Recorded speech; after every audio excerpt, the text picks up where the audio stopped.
आजाद हो रहे हैं, झूठ से आजाद हो रहे हैं, झूठ से आजादी, झूठ से आजादी। Hallelujah hallelujah.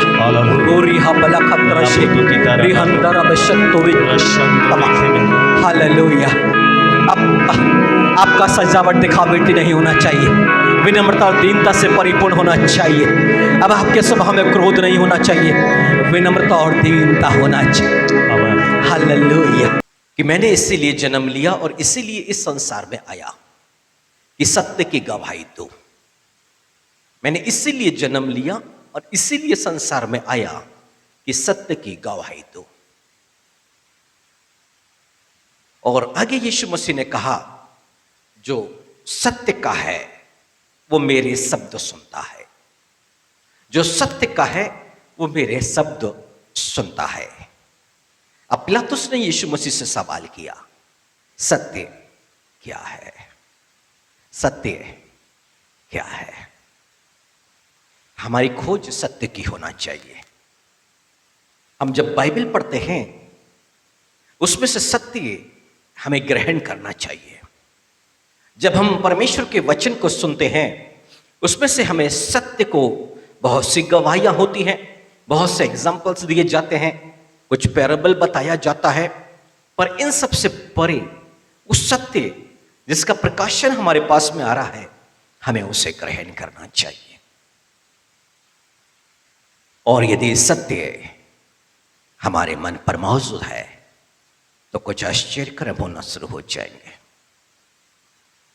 यूहन्ना के पत्र में लिखा हुआ है, यदि कोई ये कहे कि मैंने कोई पाप नहीं किया, मैंने कोई पाप नहीं किया, तो ऐसा मनुष्य अपने आप को धोखा देता है। कोई और उस मनुष्य को धोखा नहीं दे रहा है। यदि ये समझता है कि उसने कोई भी पाप नहीं किया तो वो अपने आप को धोखा देता है। और वहां लिखा है उसमें सत्य नहीं है। जिसमें सत्य नहीं है वो अपने आप को धोखा देगा, वो अपने पाप को जान नहीं पाएगा। पर जिसके अंदर में सत्य मौजूद है वो अपने पाप को, अपनी कमी घटी को जान जाएगा। और यीशु मसीह यही चाहते हैं, सत्य को जानो। यूहन्ना के सुसमाचार और उसकी 17वीं अध्याय में और 17वीं आयत में यीशु मसीह ने कहा कि मैं अपने आप को पवित्र करता हूं ताकि वो भी सत्य के द्वारा पवित्र किए जाए। फिर आगे यीशु मसीह कहते हैं, तेरा वचन ही सत्य है। हालेलुया। इसका अर्थ हुआ, यदि वचन में लिखा है जब तक कोई नए सिरे से ना जन्मे, या फिर यीशु मसीह कहते हैं मैं तुमसे सच सच कहता हूं, जब तक कोई नए सिरे से ना जन्मे वो परमेश्वर के राज्य को देख नहीं सकता।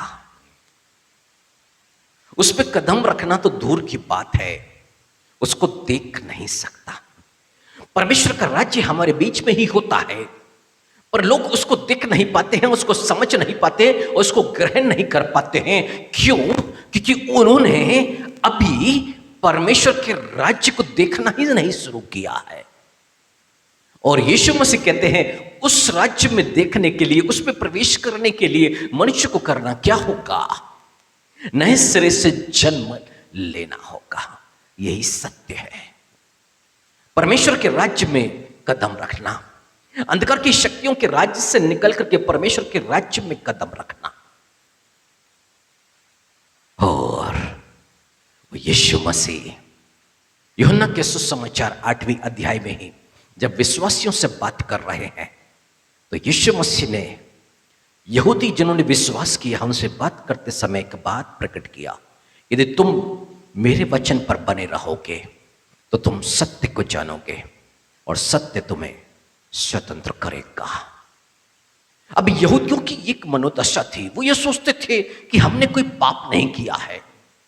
उन्हें ऐसा लगता था कि हम तो अब्राहम के वंश के हैं, हमने कोई गुनाह नहीं किया, हमने कोई पाप नहीं किया। पर यीशु मसीह कहते हैं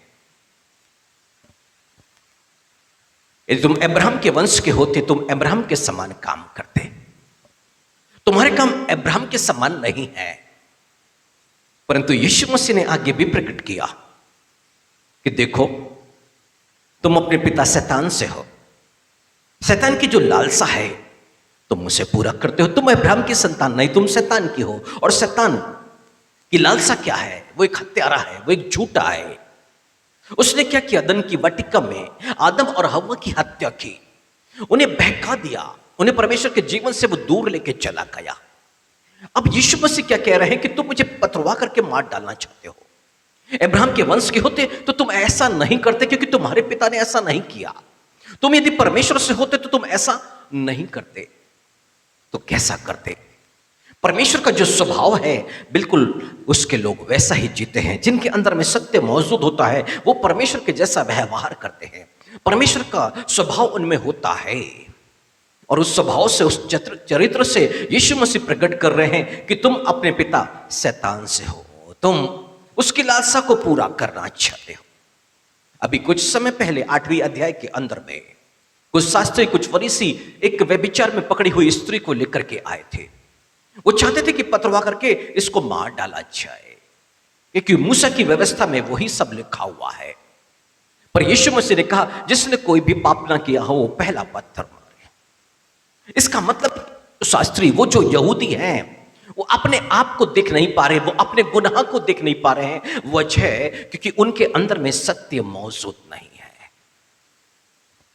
आप सोचिए ना, यदि उनके अंदर में एक सत्य मौजूद होता तो वो अपने आप को देखते, अपने आप को समझते, और वो ये देखते कि मैं दोस्त कौन, मेरे अंदर में तो खुद गुनाह है, मेरे अंदर में तो खुद अपराध है, मेरे अंदर में तो खुद पाप मौजूद है, मैं ये ऐसे गुनाह क्यों करूं?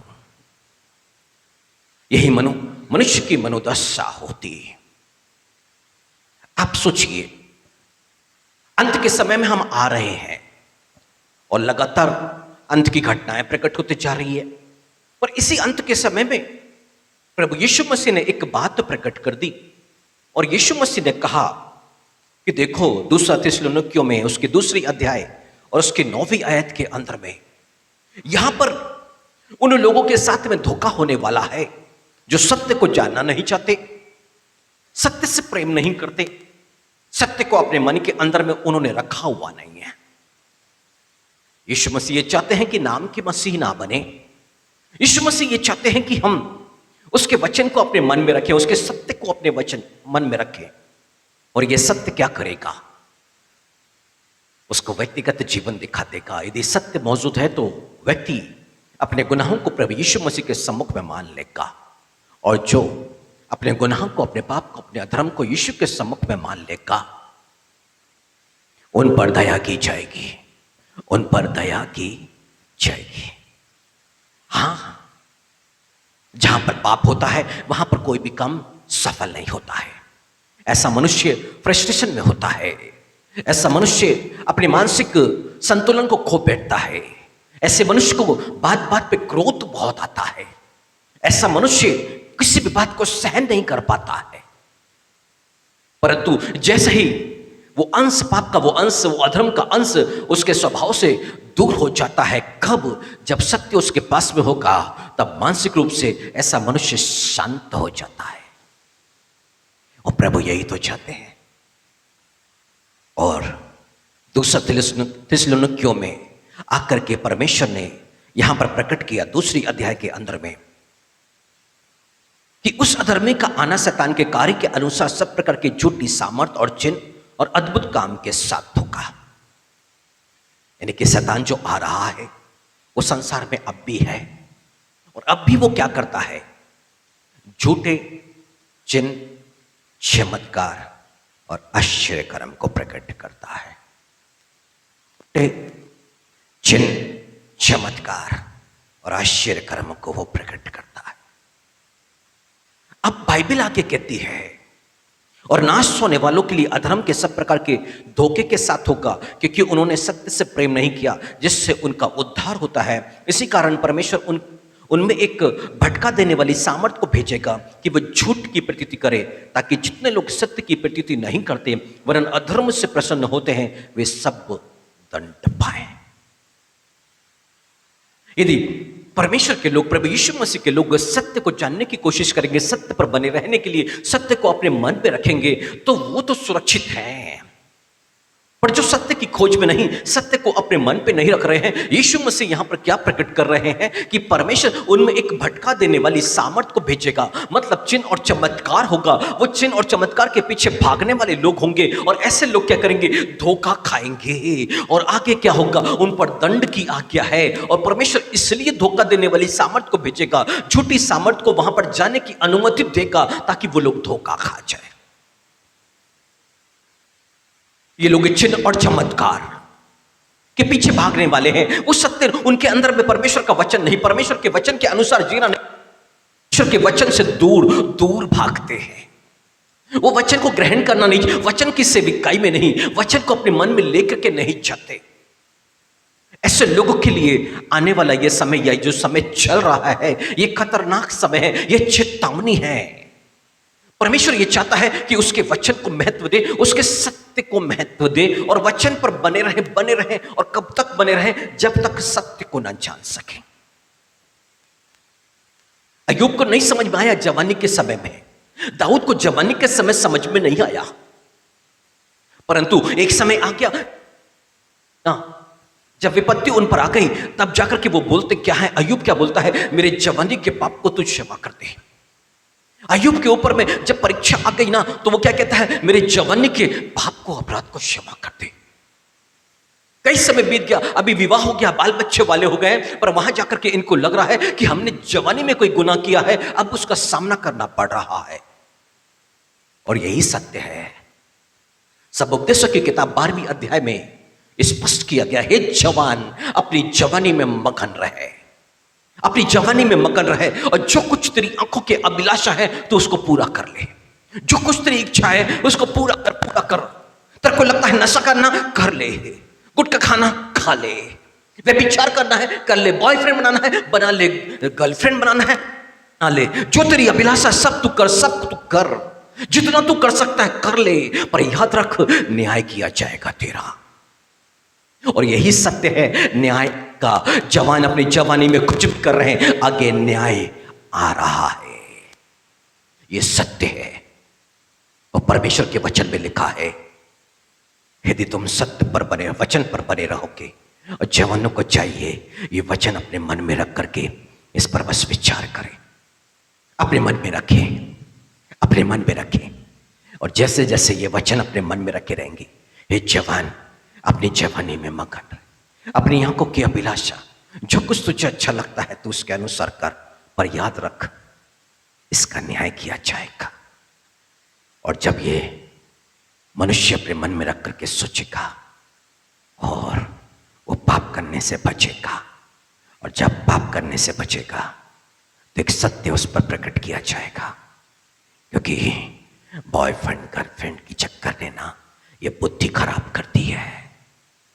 नाना प्रकार की हरियाली जो देख रहे हैं ना, ये सारी चीज, ये बुद्धि, और जब उससे वो बच रहा है तो उसकी बुद्धि काम करना शुरू कर रही है। अब उसे समझ में आ रहा है, जब वो गुनाह कर रहे थे तब कैसा स्वभाव था, और जब उससे बाहर निकल गए हैं कितनी शांति, कितना अच्छा लग रहा है, कितने अच्छे से हम अपने भविष्य को देख पा रहे हैं। अभी वो सत्य को जान रहे हैं। इस गुनाह से जब हम दूर हो रहे हैं, तब कैसा जीवन में सब कुछ अच्छा होता चला जा रहा है, कितना सुकून, कितनी शांति आ रही है।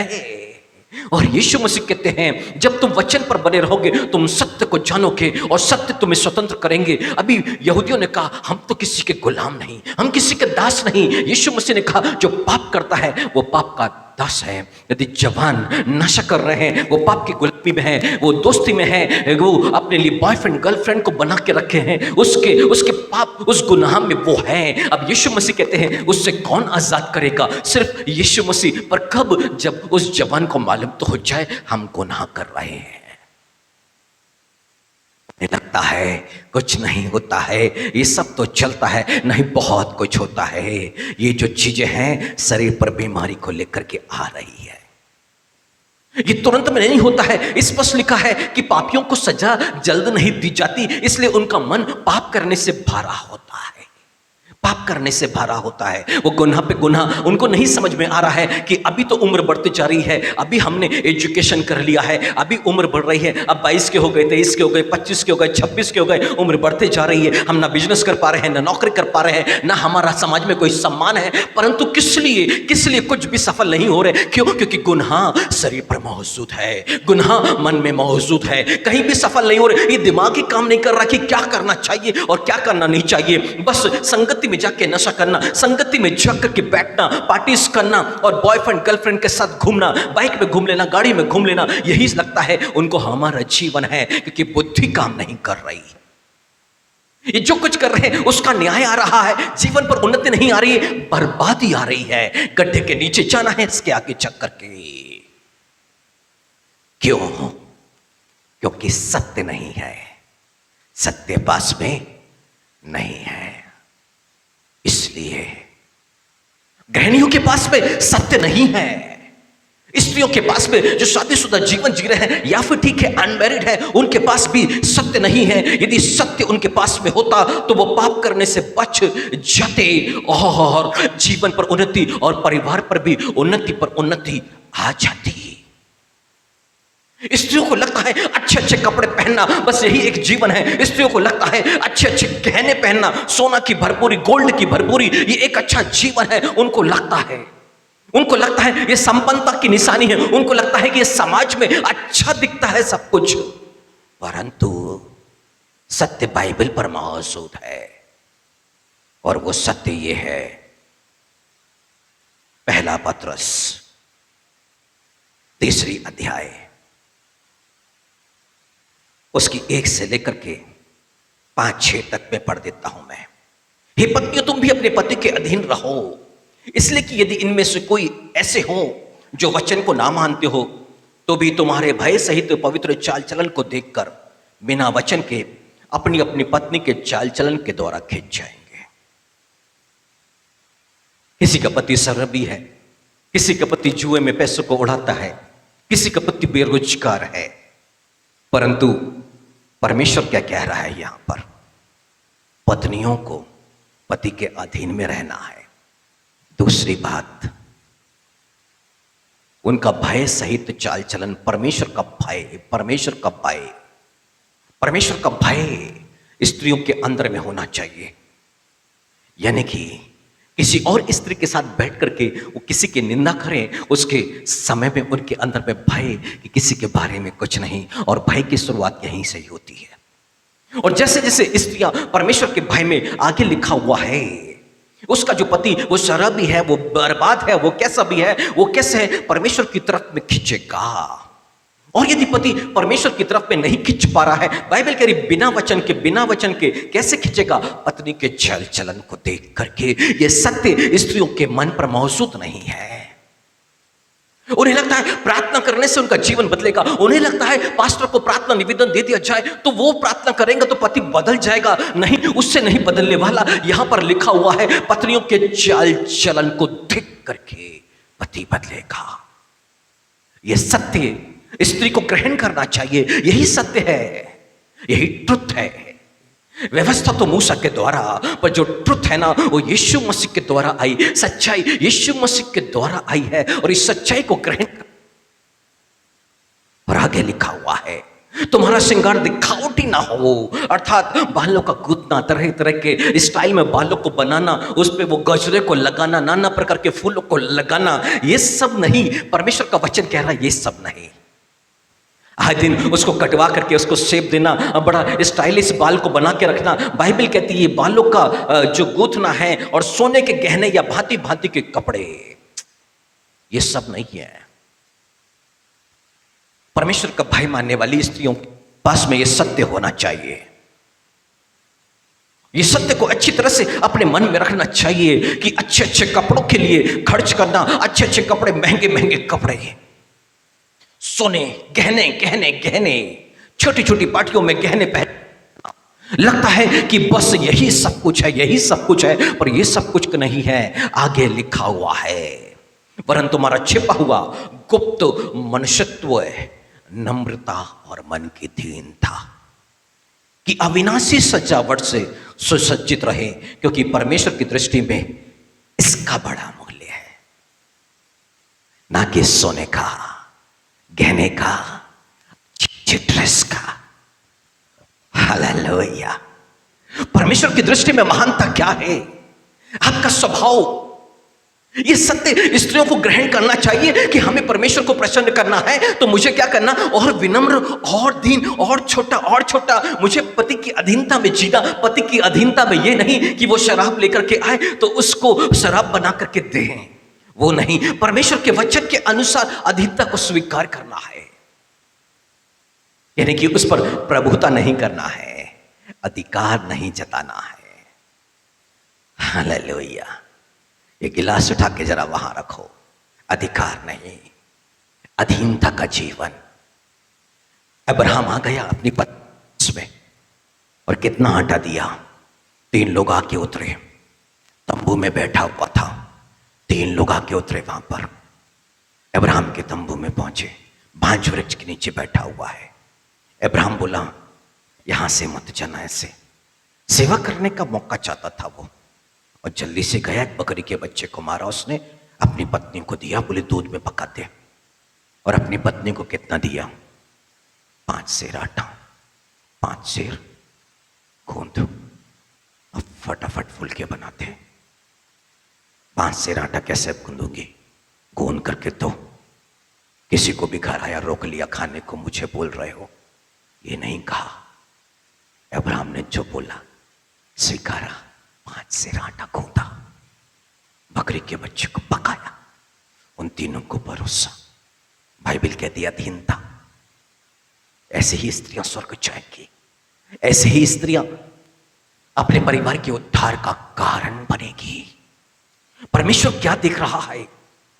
उसके अंदर में विनम्रता होना चाहिए, उसके अंदर में दीनता होना चाहिए, विनम्र। Hallelujah, hallelujah. यानी कि ये सत्य स्त्रियों को अपने मन के अंदर में कि उन्हें गहने एकत्र करने की होड़ में शामिल नहीं होना, अच्छे अच्छे कपड़ों की जोड़ने के लिए, उसको बनाने के लिए अपने पास में रखना, उसको पहन करके समारोह में जाने के लिए अपने आप की तैयारी नहीं करना, पर इससे ज्यादा अविनाशी, ना खत्म होने वाले स्वभाव को ग्रहण करना, विनम्रता और दीनता।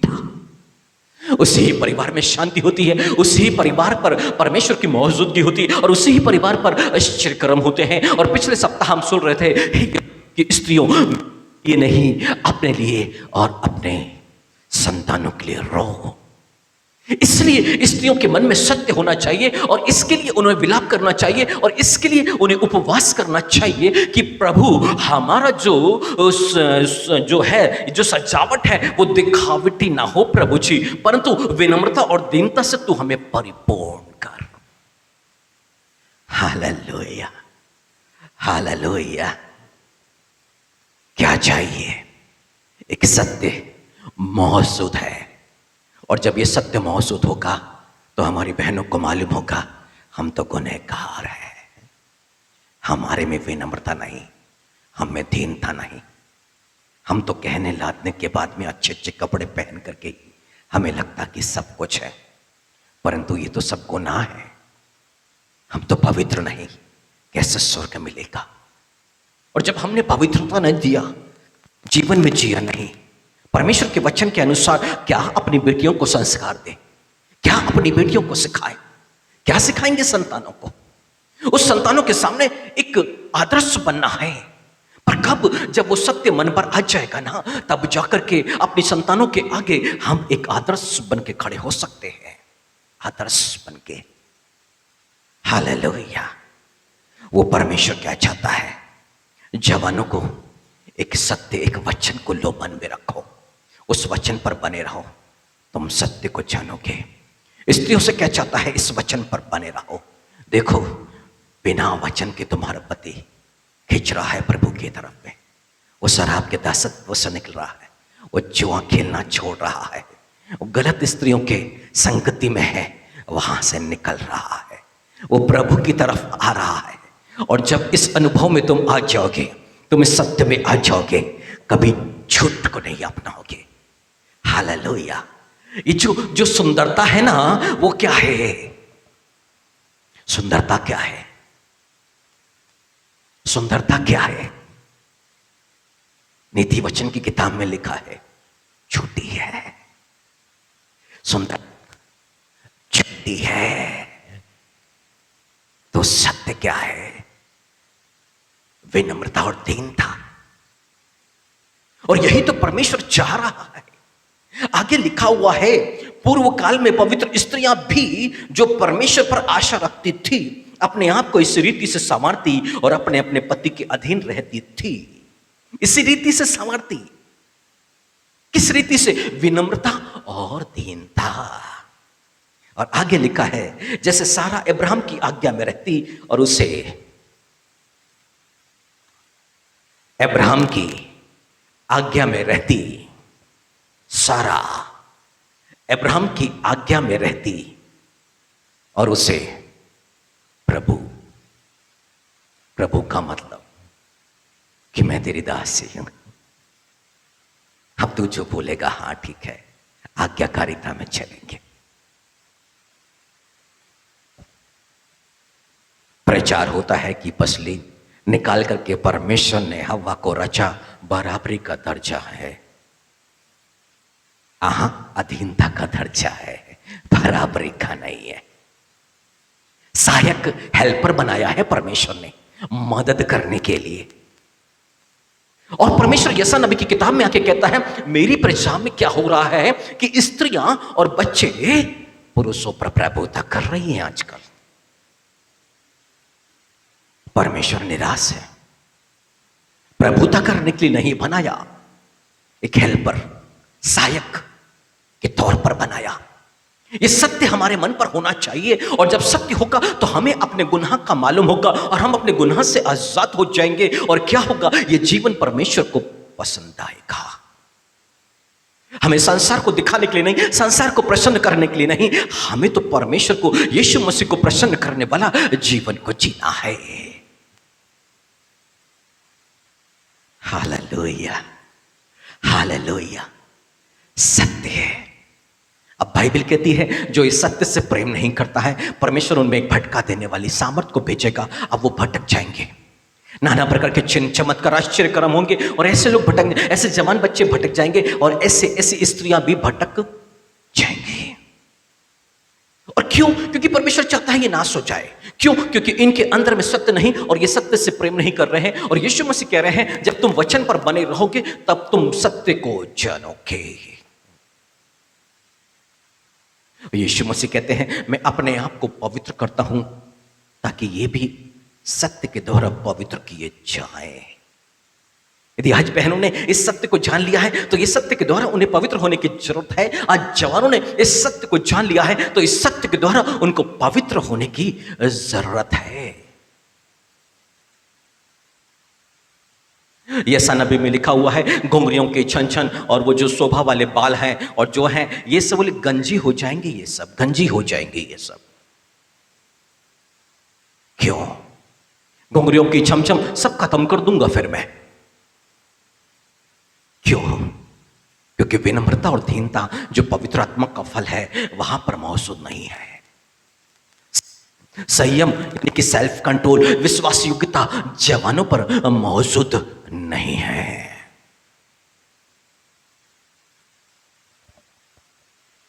न्याय किया जाएगा इन सब बातों का इसी पृथ्वी पर ही। सत्य की प्रतीति नहीं करते हैं, इसलिए परमेश्वर एक भटका देने वाली सामर्थ को भेजेगा एक भटका देने वाली सामर्थ, ताकि वो झूठ की प्रतीति करें, झूठ की। और कैसे? बाइबल के अंदर में राजा आहाब है, वो बड़ा लालची इंसान है। बार बार कॉटेज मीटिंग में सुना होगा, वो लालची है, वो सत्य से प्रेम नहीं करता। बाइबल के करना किसी भी चीज का लोभ नहीं करना, ना पराई स्त्री का, ना पराई संपत्ति का, ना किसी के बैल का, गधे का, किसी का लालच नहीं करना है। पर ये आहाब निकलता है तो एक अंगूर की खेती को देख लेता है, पसंद आ गया तो मेरा होना चाहिए, रहमत का गिलास मेरा होना चाहिए। ये जिसको देखे उसको पाने की कोशिश करे। ये सत्य से प्रेम नहीं करता है, ये परमेश्वर के वचन से प्रेम नहीं करता है। इसको तो जो अच्छा लगता है वो इसको चाहिए है बस। और एक समय राजा यहोशापात जो इसका संबंधी है, ये दोनों यहोशापात इसके पास इज़राइल में पहुंचा है। यहोशापात यहूदा के ऊपर में राजा है और ये आहाब इज़राइल के ऊपर में राजा है। मेन गेट है उस देश के अंदर प्रवेश करने के लिए इज़राइल के अंदर में, और वहां गेट पे जहां उनकी राजधानी है और गेट के पास में ही सिंहासन लगा हुआ है, राजा बैठे हैं और आहाब ने बड़ा भोज दिया है, नॉनवेज की पार्टी है वहां पर, और सब खा कर करके सब बैठ गए हैं। अब आहाब ने एक बात को छेड़ा है और उस बात को छेड़ने के बाद में अब वो चाहता है कि रामोत के गिलाद के लिए युद्ध किया जाए। यहोशापात चाहता है, जो परमेश्वर के वचन का प्रेमी है, वो सत्य से प्रेम करता है, परमेश्वर जो चाहता है सिर्फ वही करना है। यहोशापात ने बोला चलो परमेश्वर का कोई दास है तो उससे अपन पूछ ले करना क्या है, करना। हाँ, यसा नबी की किताब में लिखा है कि लोग अपनी युक्ति को छुपाते हैं, लोग प्लानिंग करते हैं, वो परमेश्वर से पूछते नहीं क्या करना है क्या नहीं करना। उनको लगता नहीं ऐसा कर लो, फिर उनको लगता है कि नहीं हमारे व्यक्तिगत जीवन में पास्टरों का क्या काम है। आहा, परमेश्वर क्या चाह रहा है, आपका व्यक्तिगत जीवन दिया हुआ उसका है और उस जीवन की एक एक बातें उसकी मर्जी से चलनी चाहिए। यसा नबी में लिखता है वो अपनी युक्ति छिपाने की कोशिश करते हैं, और परमेश्वर क्या चाह रहा है कि मुझसे पूछो, मुझसे पूछो, मुझसे छिपा करके कोई काम मत करो। परमेश्वर की नजर में सब कुछ है, वो सब कुछ देखता है। और हमें करना क्या चाहिए। आपने सोचा कि परमेश्वर से बोल के क्या फायदा, पर यहोशापात चाहता कि एक बार हम जो कुछ करने जा रहे हैं, रामोत के गिलाद के युद्ध करने के लिए जा रहे हैं, हम ये बिजनेस करने जा रहे हैं, हम ये चीज करने जा रहे हैं, एक बार परमेश्वर से तो सलाह परामर्श तो कर ले, करना चाहिए ऐसा या नहीं। आपको लगा नहीं, देखो परमेश्वर के दास को बुलाएंगे ना वो विरोध में बोलेगा, हम जो करने वाला वो, फिर हमारी इच्छा क्या पूरी होगी। वो प्रभु का दास आएगा टांग लगा देगा बीच में, ऐसा नहीं ऐसा। और क्या हुआ, वहां पे 400 भविष्यवक्ता जो परमेश्वर के जन हैं उनको बुला करके उनसे पूछा गया। अब 4 लोग तो चापलूसी करने वाले हैं, 400 लोग। उन्होंने बोला ठीक है राजा तू जाके युद्ध कर, तू जीत जाएगा।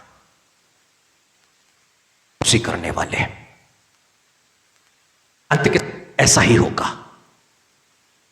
लोग अपने कानों की खुजली के अनुसार अपने लिए उपदेशक को बटोरेंगे।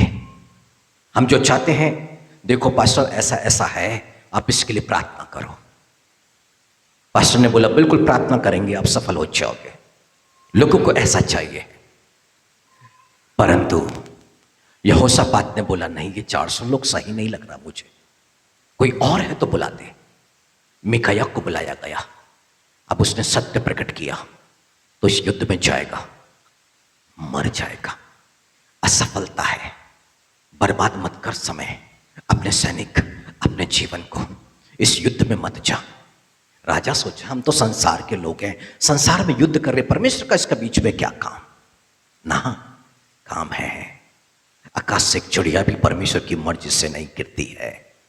मनुष्य का पैदा होना भी नियुक्त है, किस परिवार में पैदा होना है नियुक्त है, वो क्या करेगा ये भी परमेश्वर की मर्जी से है। चाहे वो यीशु, चाहे यूहन्ना बपतिस्मा देने वाला हो, चाहे कोई भी हो, बाइबल को उठा के देख लो आप। जिन्होंने परमेश्वर की इच्छा के विरुद्ध उससे पीछे बिना किया है उन्होंने बर्बादी को उठाया है, और जिन्होंने परमेश्वर की इच्छा को जान के किया है उन्होंने आशीष पर आशीष पाई है। हालेलुया। अब मीकायाह आ गया, तू मर जाएगा, मैं इजराइल की जो लोग हैं उनको बिना भेड़ बकरियों की तरह देख रहा हूं। आहाब नहीं माना। अंत क्या हुआ, परमेश्वर ने क्या कहा, आज एक भटका देने वाली सामर्थ को भेजेगा। और उसी वक्त मिकाया नबी स्वर्ग की तरफ देखता है और स्वर्ग के अंदर में जब उसको बुलाया गया है, उसने प्रार्थना किया, परमेश्वर की तरफ में निहारा और तभी स्वर्ग खुला और देखा उसने कि परमेश्वर सिंहासन पर बैठा हुआ है, परमेश्वर की संतानें मौजूद हैं, दूत मौजूद हैं। अब परमेश्वर ने सवाल किया, वहां पर नीचे यहोशापात और आहाब इनकी मीटिंग चल रही है, रामोत के गिलाद पर युद्ध करना। यहोशापात बोलता प्रभु के किसी दास को बुलाओ, और उसी वक्त स्वर्ग में मीटिंग, दो जगह मीटिंग दिखाई गई है स्वर्ग की, नबी में और यहां पर। अब स्वर्ग में मीटिंग चल रही है, परमेश्वर सिंहासन पर बैठा हुआ है। अब परमेश्वर ने सवाल किया, कौन जाएगा, कौन जाएगा आहाब को बहकाने के लिए। राजा आहाब जो इजराइल का राजा है, उसको बहकाने के लिए कौन जाएगा। सन्नाटा है, सन्नाटा। इतिहास की किताब में जाके पढ़िएगा। और तब एक आत्मा निकल के बाहर आई, बोले मैं बहकाऊंगी। परमेश्वर ने बोला कैसे तू बहका देगी। उस आत्मा ने परमेश्वर से कहा, उसके भविष्यवक्ताओं के मुंह में बैठ जाऊंगी और झूठ बुलवाऊंगी। हालेलुया। कहां बैठ जाऊंगी। और बटोल सारे प्रचारक, ये भविष्यवक्ता मिल गया तो बोले आओ हमारे घर पर आओ, वो मिल गया तो बोले आओ हमारे घर पर आओ, वो मिल गया तो उससे भी आप हमारे घर पर आना। और ऐसे बुला रहे हैं, हमें लग रहा है पर हमें नहीं मालूम हम गलत रास्ते पर जा रहे हैं। नाना प्रकार के उपदेशकों को, कौन सा उपदेशक आकर के क्या बोल के चले जाएगा, आपका दिमाग घूम गया, आपको लगा नहीं यही सही है, आप भटक गए, आपको नहीं मालूम एक झूठ बोलने वाली सामर्थ आई थी वहां पर। Hallelujah, hallelujah. हो गई ना मुश्किल। परमेश्वर एक उपदेशक को नियुक्त करता है, एक, नाना प्रकार के नहीं। और जहां नियुक्त किया गया उसी की अधीनता में और उसी का कहना मानना है जो वो बाइबल से सिखाए, व्यक्तिगत बातें नहीं, जो बाइबल का वचन वो देता है उसके अनुरूप में, यानी कि वो परमेश्वर की इच्छा को आप पर प्रकट करता है। और क्या हुआ, वो झूठ बोलने वाली आत्मा आई, 400 भविष्यवक्ताओं के मुंह में बैठ गई। उन्होंने झूठ बोलना शुरू किया, राजा तू जा युद्ध कर, तू जीत जाएगा, तू कृतार्थ होगा। राजा गया युद्ध में और उसकी मौत हो गई। 400 झूठे भविष्यवक्ताओं ने झूठी भविष्यवाणी की थी, झूठी भविष्यवाणी। परमेश्वर प्रकट कर रहा है यहां पर कि मैं एक भटका देने वाली सामर्थ को भेजूंगा। और किन के पास, जिन्होंने सत्य से प्रेम नहीं किया, वचन से प्रेम नहीं किया। हालेलुया।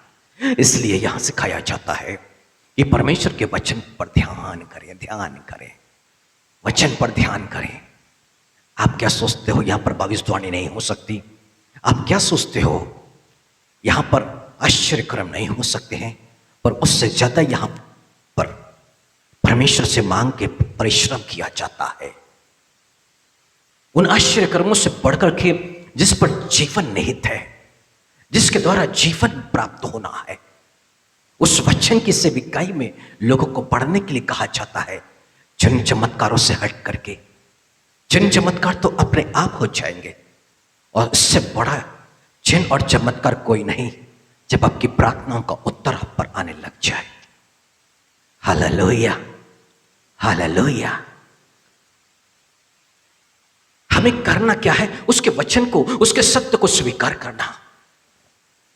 और आपने सत्य को स्वीकार नहीं किया, इसलिए उसकी मृत्यु हो गई, उसके साथ धोखा हो गया। और इन दिनों में ऐसा ही होगा, धोखा और धोखा और धोखा।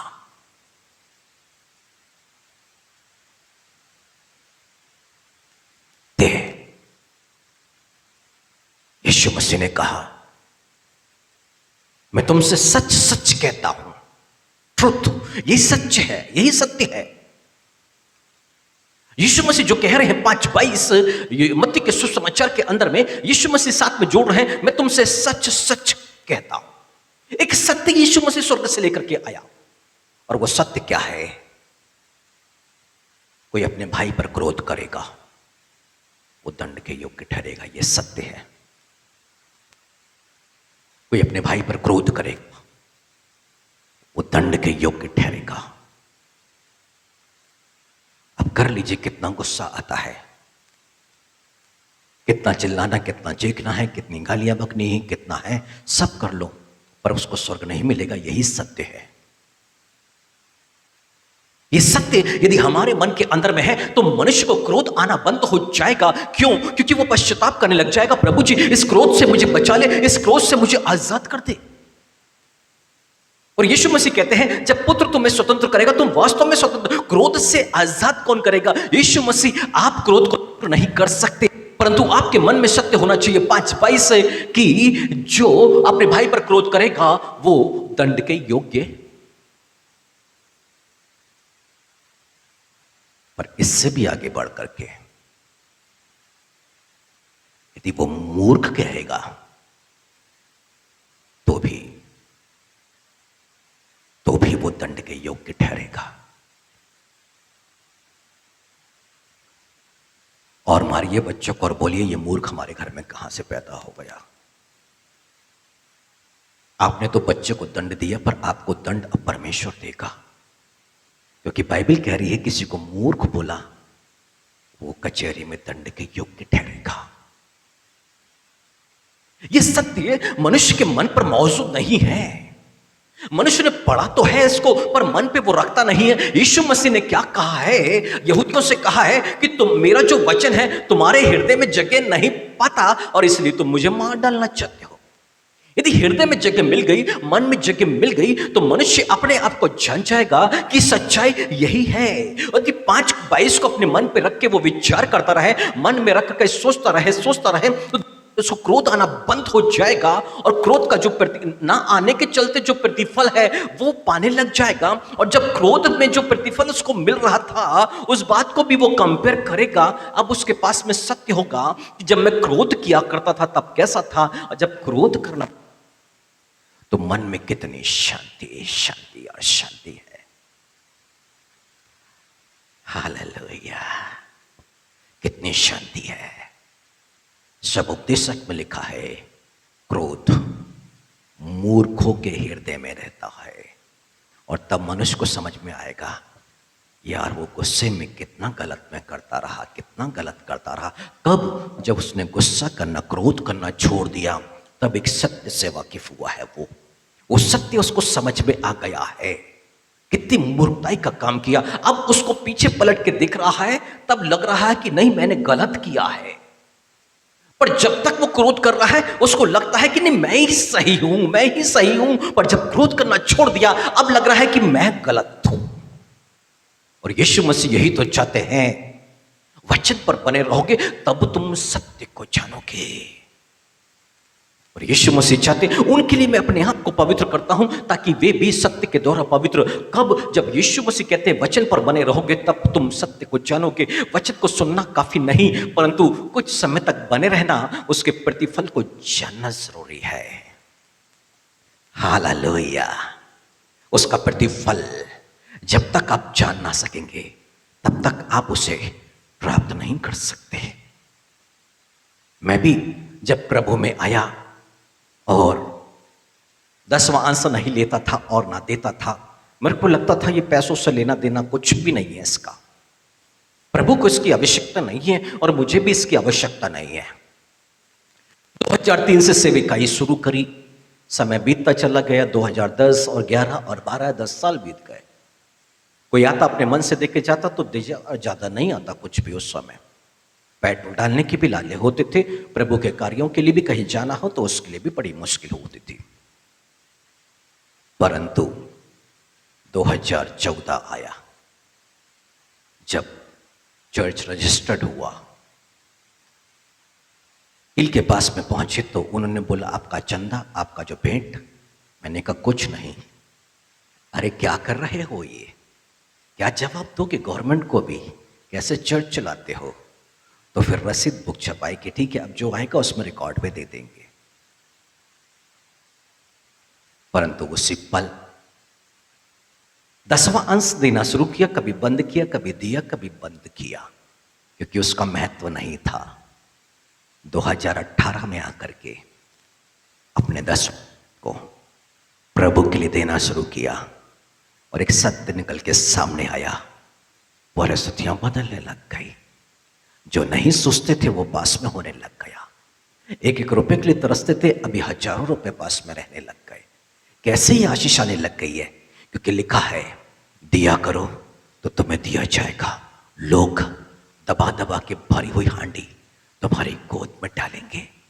एक सत्य पास में आ गया कि नहीं, जितना दिया जाए उतनी आशीष है। कई बार सोचा कि चलो म्यूचुअल फंड में थोड़ा थोड़ा 500 रुपए डालना शुरू करें, भविष्य के काम में आएगा।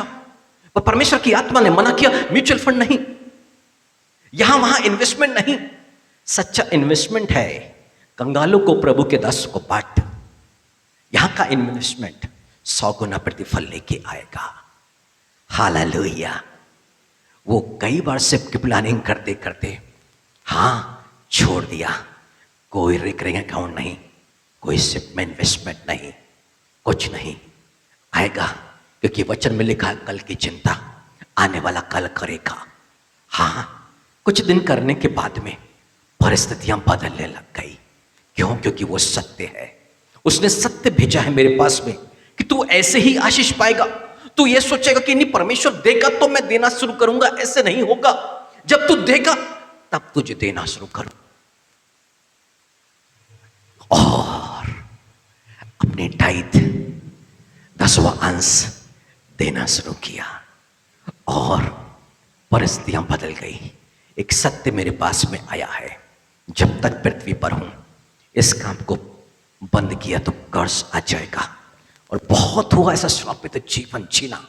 जब 20 और 25 तारीख के समय पैसे थे, जाके जहां हम काम करते थे उनसे एडवांस मांगा करते थे कि भाई अगले महीने सैलरी में काट लेना। कोई जान और पहचान के लोगों से बोलते थे यार दे दे अभी ले लेना। परंतु अब नहीं, क्योंकि लिखा है तुझे किसी से उधार लेना नहीं पड़ेगा, तो बहुत तेरी जातियों को उधार। हालेलुया। अब परमेश्वर ने क्या किया है? बांटने की सामर्थ्य है, बांटने की सामर्थ्य है। कब? जब उसके सत्य पर, उसके वचन पर बने रहे, और तब जाकर के परमेश्वर ने अपने सत्य को प्रकट किया है। और जब उसका सत्य प्रकट हो गया है तो वो कहता है अब तुम क्या स्वतंत्र हो जाओगे। और श्रापित जीवन से मैं स्वतंत्र हो गया, मेरे एक आशीषित जीवन को मैंने पा लिया है। कब? जब वचन पर बने रहोगे तो तुम सत्य को जानोगे। हालेलुया। जितने भी नशा करते हैं और जितने भी गलत चीजों में हैं, उन्होंने बोला नहीं भाई हम तो नहीं छोड़ सकते और हम चर्च नहीं आएंगे। मैंने उनसे एक बात कही, आइए और बैठिए, आप ड्रिंक करके भी आएंगे, मुझे कोई आपत्ति नहीं है। परंतु एक बात का ध्यान रखना कि जो वचन मिल रहा है बस उसको मन में सोच लेना। मैं नहीं बोलता हूं कि प्रार्थना करो, हो हम हैं हम करेंगे। मुझे मालूम है ये सत्य उनके मन पर रहा तो एक दिन उनको छुटकारा दे देगा। क्यों? हमारे सामने एक एग्जाम्पल है, मरियम मगदलिनी का। यीशु के चरणों में बैठती और वचन को सुनती और जाके फिर वह विचार करती। यीशु के चरणों में बैठती और फिर पराये मर्दों के साथ में घूमती, मनमौजी कर रही, पर बैठती आके यीशु के चरणों पर। उसकी जो बहन मार्था है ना, वो पाप का जीवन नहीं जी रही है। घर पर जब कोई मेहमान आता है तो वो सेवा करने में लग जाती है, चलो खाना बना दो, ये कर दो, वो कर दो। उस काम में है, वचन को उसने महत्व नहीं दिया। पर वचन को महत्व किसने दिया? एक व्यभिचारिणी स्त्री, पूरे शहर बेतनिया नगर के अंदर में स्त्री कि वो घर में है। हालेलुया। लोग बोलते हैं कि व्यभिचारिणी स्त्री है। यीशु मसीह भविष्यद्वक्ता होता तो वो पहचान जाता और उसको मना कर देता कि भैया तू जा मेरी सभा से, मेरे पैरों के पास से तू चले जा। पर यीशु मसीह ने उसको अवसर दिया, बैठ, तू वचन को सुनने वाली है तो बैठ, व्यभिचार में है तो कोई बात नहीं, पर बैठ। शराब पी करके हैं तो बैठो, गुटखा खा के हैं तो बैठो, व्यभिचार में है तो बैठो। क्यों? क्योंकि मरियम मगदलिनी का भी समय आया तो वो उसका भी समय आएगा जो पाप में डूबा हुआ है। बस करना क्या है? वचन, एक दिन वो सत्य को जानेगा और सत्य उसे स्वतंत्र कर देगा। एक मलयाली व्यक्ति रेलवे जबल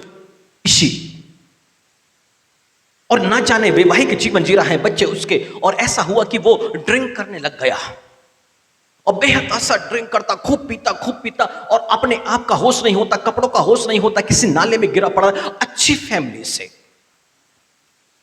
उनके एक भाई एमपी में एक बड़ी पोस्ट पर है, मानी हुई फैमिली शहर के अंदर में, पर वो कभी किसी नाले में, कभी कहीं गिरे पड़ रहे थे। कोई जान पहचान का देखता तो फोन करता, आके रिक्शे में डाल के उसको लेके चले जाते। बड़े भाई ने, जो एक अच्छी पोस्ट पर है एमपीबी के अंदर में, उससे संबंध खत्म कर दिया, उस घर में कदम नहीं रखना। मां ने भी उसको बेटा मानने से इंकार कर दिया, पर मजबूरी थी, मां साथ में थी उसके। वो पी करके कहीं कोई जगह नहीं मिलती तो एक प्रार्थना का भवन है, पीने के बाद में वो जाके वहां पर बैठ जाया करता।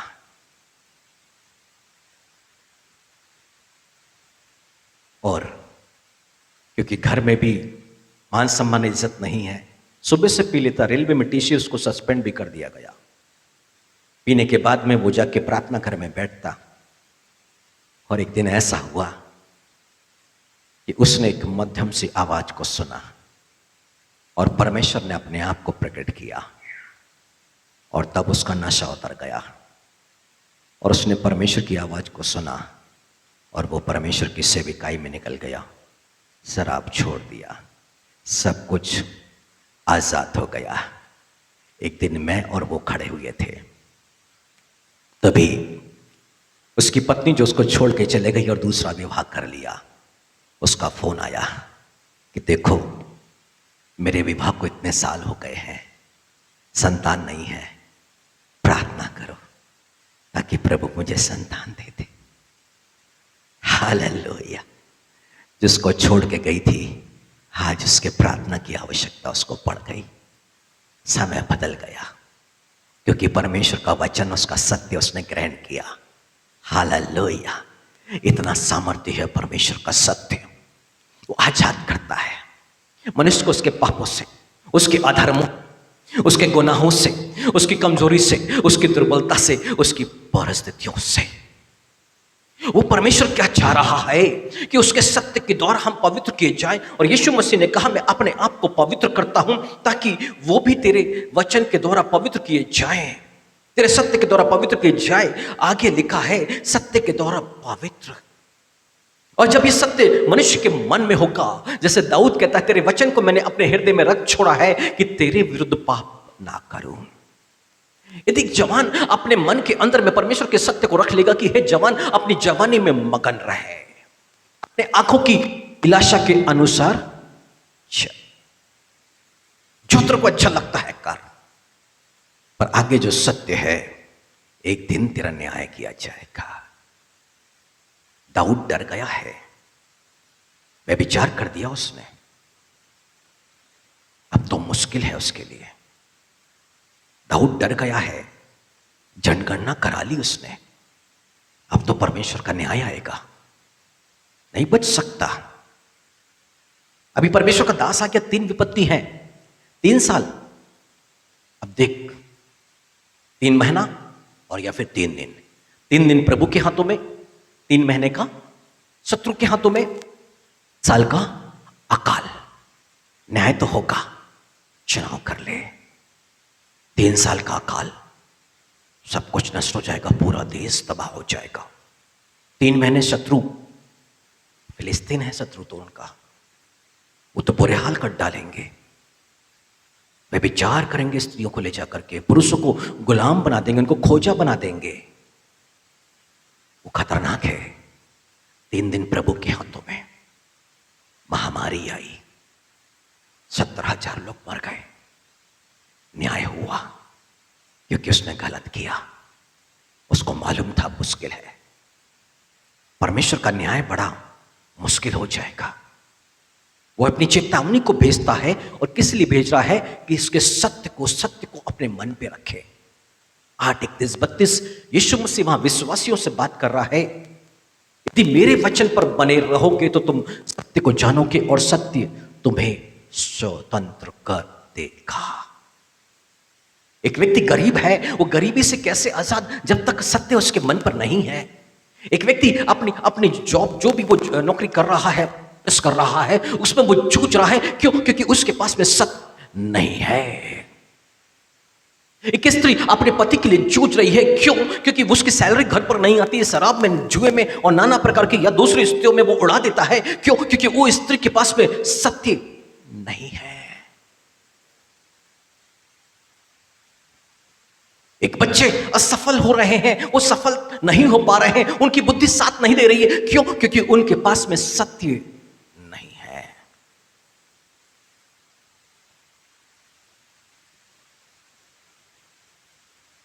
वो यीशु क्या चाहता है? सत्य को जानो। कुरिन्थियों के नाम पत्र लिखते समय पौलुस लिखता है, सत्य के विरुद्ध में हम कुछ नहीं कर सकते, परंतु सत्य के लिए ही कर सकते। सत्य के लिए। यह संसार सत्य की खोज में है, उनको सत्य नहीं मिल रहा, और हम पर सत्य प्रकट किया गया है कि स्वर्ग में आना है तो ये स्वभाव के लोगों को स्वर्ग में जगह नहीं।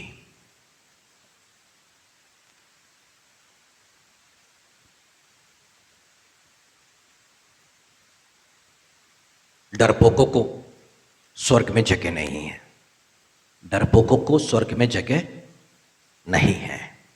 अभी पड़ोसी लेके आएगा लाई बतासा तो डर रहेगा, अरे नहीं लिया तो ये नहीं लिया तो। हां, यीशु मसीह ने कहा मनुष्यों का भय मत मानो, सिर्फ परमेश्वर का भय मानो। उसको मना करने से डरो मत, नहीं तो स्वर्ग में जाने से वंचित हो जाओगे। लाई बतासा नरक में पहुंचा देगा। यही तो बाइबल, यही तो सत्य यीशु मसीह ने कहा है कि मनुष्य का भय नहीं मानो, भय मानना है तो परमेश्वर का भय मानना है।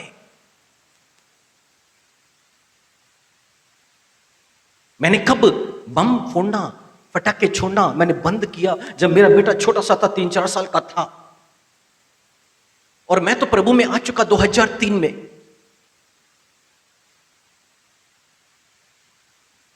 नहीं, उस समय नहीं आया था मैं। जिस दिन आया उससे 3 दिन पहले की बात मैं आपको की बात कि मैंने बम ला के रखा और अपने बेटे को लेके गया और उसको मैंने जलाने के लिए दिया। वो छोटा था, जला नहीं पाता था। उसके हाथ में मैंने फुलझड़ी दे करके उस बम पर मैंने आग लगाई। और जानते हैं, अंधेरा था, वहां लाइट चली गई थी उस पल में, और वो बम में विस्फोट नहीं हुआ। मैं दूर आया, बेटे को मैंने वहां छोड़ा। अब आदत तो होती है उसको उठा के देखने की। हाथ में फुलझड़ी थी और इस हाथ से उठाया और बम यहीं पर आकर के फूटा, और ये आंख से तुरंत दिखना बंद हो गया, ना बंद हो गया। जबलपुर हॉस्पिटल था, बाकी सारे हॉस्पिटल नहीं थे इतने सारे। डॉक्टर बटा लिया, पर वो दूसरे दिन बंद था। छाबड़ा वो भी बंद था। अब क्या करें? अब वेट करना पड़ेगा। दिखना तो टोटली बंद हो गया, आंखें सूज गई है, कुछ भी समझ में नहीं आ रहा है। एक कन्वेंशन में पहुंच गए हैं और जाकर के वहां पर बैठे हैं, और तभी इस आंख की चंगाई आई, स्वेलिंग चले गई, और जैसी आंख थी बिल्कुल वैसे हो गई है। और वो दिन मेरे को अभिषेक को पाया, पवित्र आत्मा को पाया, और उस दिन में समझ में आया कि सत्य यही है कि वो काम नहीं करना है जो बाइबल में मना किया गया है। हालेलुया। हाँ, समय लगा उसको सीखने के लिए, तुरंत समझ में नहीं आया। जैसे जैसे प्रभु में आगे बढ़ते चले गए, वो सत्य प्रकट होता चला गया, क्या करना और क्या नहीं करना है। वो प्रभु यीशु मसीह जिस सत्य को लेकर के आया है इस बाइबल के अंदर में, वो क्या चाहता है कि इस सत्य को स्वीकार कर लो। ये परमेश्वर के राज्य की वो बातें हैं जिस पर हमारा जीवन आधारित है, और यही सत्य है। उस पर जो लिखा है वैसा करने से ही आशीष आएगी, और उस पर जो लिखा जो उसको करेंगे तो सिर्फ कर्ज आएगा। उस श्रापित जीवन से आजादी को पाना है तो उस वचन पर बने रहने की आवश्यकता है। हालेलुया। कई बार हमारे पास में एक ऐसे मौके आए हैं कि क्रिसमस आ रहा है, चलो कैरोल सिंगिंग के लिए वहां पर एक कंपटीशन हो रहा है, सारे चर्च के ग्रुप आ रहा है, तो वहां पर चलो, वहां पर चलो। और लास्ट ईयर लेटर भी आया है, पिछले साल भी वहां पर लेटर आ गया, उसके पहले साल भी आ गया है। यहां बाजू चर्च से क्या है कि यहां पर कंपटीशन है, आ जाइए। पर सत्य क्या है? प्रभु ने प्रकट किए, दूसरों को अपने आप से बेहतर जानो। जब उसको बेहतर जान लिया तो कंपटीशन की आवश्यकता खत्म हो गई। हालेलुया। परंतु इस झूठ को अपनाया जा रहा है, चर्च के अंदर में कंपटीशन होते हैं। हम कैसे उस सत्य पर बने रह सकते? जब तक सत्य हमारे पास में नहीं पहुंचा तब तक वो हमको आजाद नहीं करेगा, आजाद नहीं करेगा। अब सोचो, यीशु मसीह बैठे हुए हैं और सारे बच्चे आ रहे हैं, यीशु मसीह के पास में जा रहे हैं, और पतरस क्या कर रहा है? उनको रोक रहा है। चेले क्या कर रहे हैं? बच्चों को आने से रोक रहे हैं। और यीशु मसीह क्या कह रहे हैं? नहीं, बालकों को मेरे पास में आने दो। ये बड़ों की सभा नहीं है, बड़े छोटे दोनों की सभा है। दोनों के लिए एक सब वचन है, दोनों को बुद्धि की आवश्यकता है, दोनों को करने से बच रहा है। हां, अब संडे को बच्चों के लिए अलग से क्लास की आवश्यकता नहीं है। मां बाप के साथ में रह करके उनको टीचिंग लेने की आवश्यकता है। जो मां बाप सीख बच्चों को सीखना है, और जो बच्चे सीख रहे हैं वो मां बाप भी सीखना है। गड़बड़ियां कहां हो रही है? गड़बड़ी कहां हो रही है?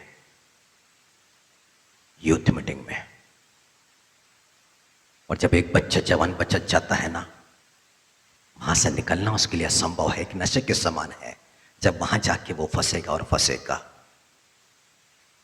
ये जवान अपनी जवानी में मगन रहे, आंखों की अभिलाषा अनुसार सब कर, पर याद रख, न्याय किया जाएगा, न्याय किया जाएगा।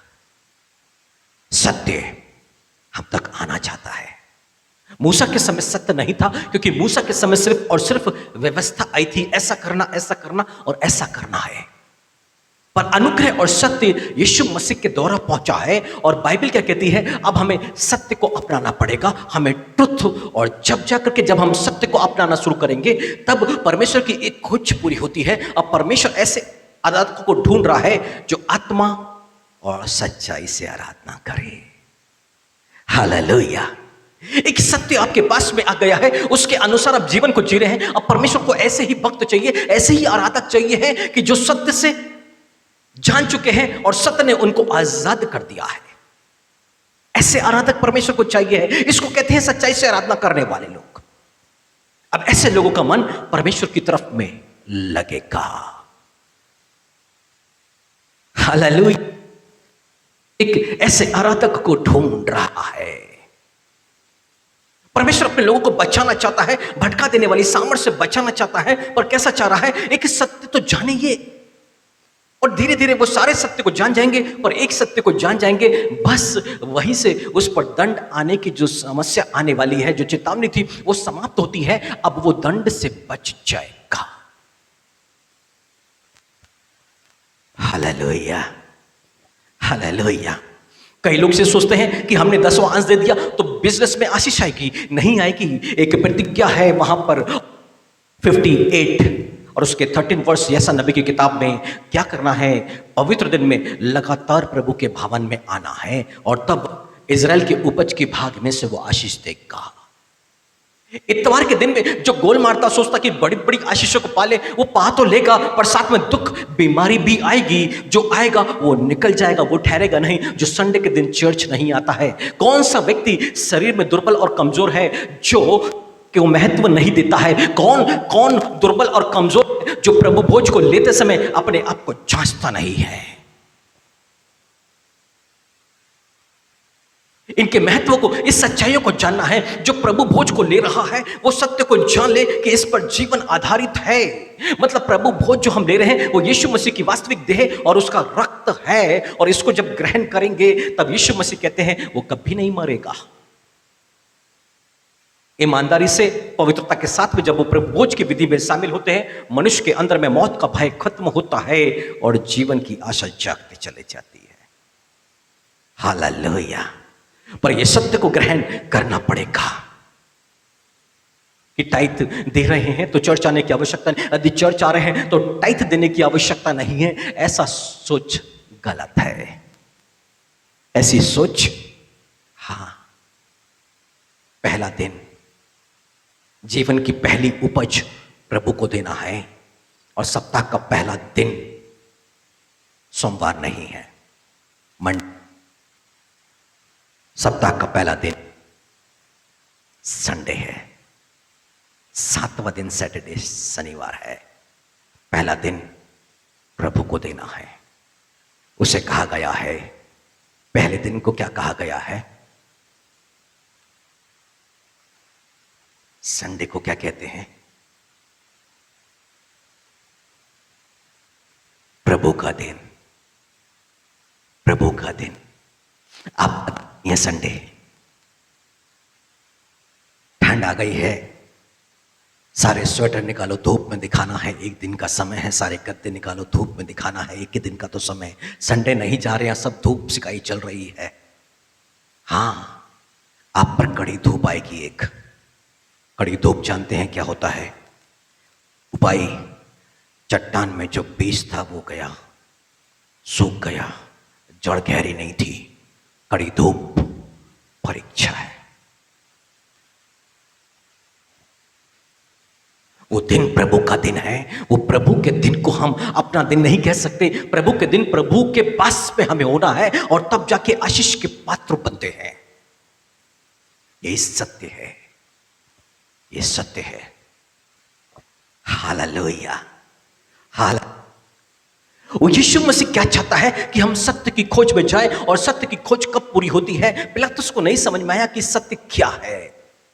उसने सवाल किया कि सत्य क्या है, और यीशु मसीह 17वें अध्याय में प्रकट कर चुके हैं कि परमेश्वर का जो वचन है ना, वही सत्य है। पर उस सत्य को जानने के लिए यीशु मसीह कहते हैं वचन पर बने रहो, बने रहो, और तब तुमको समझ में आएगा कि जब हम ऐसा नहीं कर रहे थे तब क्या हो रहा था, और जब वचन के अनुरूप में कर रहे हैं तब क्या हो रहा है। और जब वचन के अनुरूप कर रहे, अब जो कुछ हो रहा है वो इतना अच्छा लग रहा है, इतनी आशीष, इतनी शांति दे रहा है, और उसके बाद उस वचन का उल्लंघन मनुष्य तो नहीं करेगा। Hallelujah, hallelujah. अब सोचो ना, मरियम मगदलिनी पाप से आजाद हो गई है, यीशु की संगति में है वो। अब उसको अलग ही तरह का एक महत्व दिया जा रहा है, ज्यादा महत्व मिल रहा है, उसको आगे आगे रखा जा रहा है। वो स्त्री, ऐसी 7 स्त्रियां हो गई हैं जो यीशु मसीह की सेवा में लगे रहती है। यीशु मसीह की सेवा क्यों? क्योंकि उनको आनंद मिल रहा है। 12 चेलों से यीशु मसीह मुलाकात नहीं करते हैं, मुलाकात करते हैं तो मरियम मगदलिनी से। हालेलुया। इस संसार में यदि किसी ने पहला दर्शन पाया है और वो यीशु मसीह का दर्शन, तो वह है मरियम मगदलिनी, जो कभी व्यभिचारिणी हुआ करती थी। हालेलुया। किसी संत महात्मा ने उस दर्शन को नहीं पाया है, परंतु अब ये संत है, और इसी पर यीशु मसीह ने अपने आप को प्रकट किया है, और इसको क्या बोला है? जा मेरे भाइयों से बोलना कि उनसे पहले मैं गलील को पहुंचूंगा। शुभ संदेश देने के लिए भी मरियम को इस्तेमाल कर रहा है। हालेलुया। इसलिए हम में जितने पाप में, अधर्म में, नशे में, व्यभिचार में, किसी भी पाप में डूबे हो, किसी भी तरह की लोभ और लालच और लालसा है, आज सब त्याग करके यीशु मसीह के पास में आइए और उसके सत्य को अपनाने के लिए उससे प्रार्थना करें कि प्रभु सहायता कर। जब हम इस पवित्र शास्त्र को पढ़ें, हम सत्य की खोज में लगे रहें, हम सत्य को प्राप्त करें। एक वचन पर तब तक ठहरे रहें, तब तक उसको मन पर रखे रहें, जब तक हम सत्य को जान ना लें। हालेलुया। यहूदियों ने, शास्त्री ने, फरीसियों ने कभी वचन को ग्रहण ही नहीं किया, कभी ग्रहण नहीं किया। अब यीशु मसीह यहूदियों से कहते हैं कि देखो, तुम अपने पिता शैतान से हो। यूहन्ना के सुसमाचार में और उसकी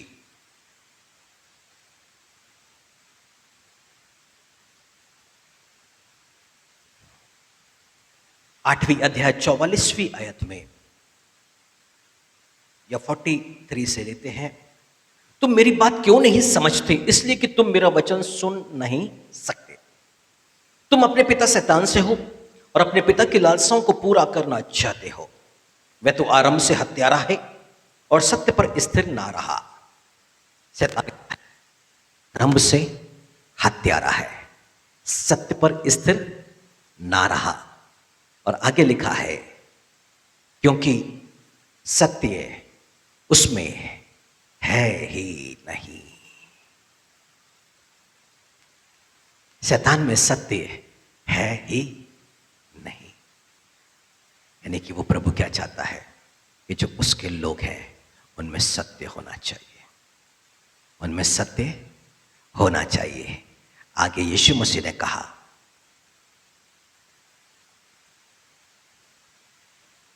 जब वह झूठ बोलता है तो अपने स्वभाव ही से झूठ बोलता है, क्योंकि वह झूठा है, वरन झूठ का